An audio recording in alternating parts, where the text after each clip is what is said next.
Hello everyone, I'm Mary Rose Corrigan, Public Health Specialist for the City of Dubuque with a May 20th, 2021 update from the Dubuque County Public Health Incident Management Team. Dubuque County's COVID-19 scene is the best it's been for a long time. Our new cases, 14-day positivity rate, hospitalizations and death rates continue to trend downward or remain flat.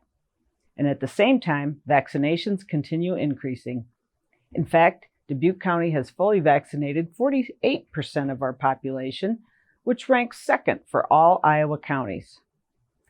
That's great news, but it also shows there's definitely more people to vaccinate, even if you factor in those less than 12 years old who are not yet eligible.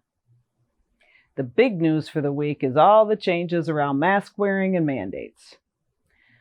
First, I'm sure you know by now that on May 13th, the CDC changed its mask guidance to allow fully vaccinated people to resume their normal activities similar to before the pandemic without wearing masks or social distancing, with a few exceptions, of course, such as while in a healthcare facility or while using public transportation.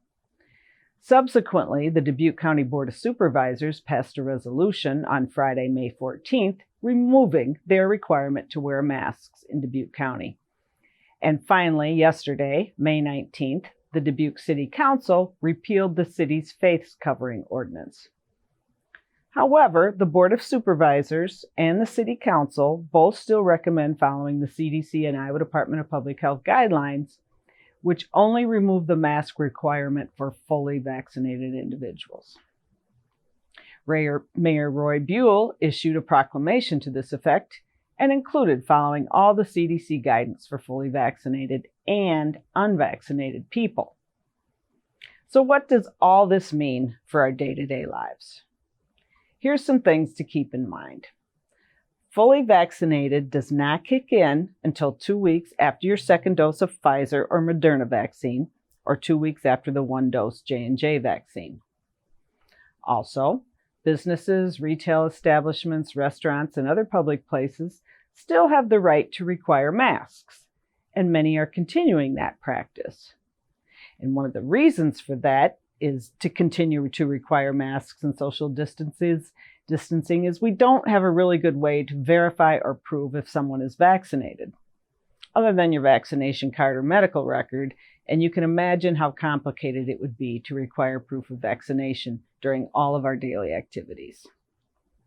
Also, it remains a federal requirement to wear a mask while on public transportation, and public transportation is defined as any mode of transportation other than a private vehicle or private means of transportation.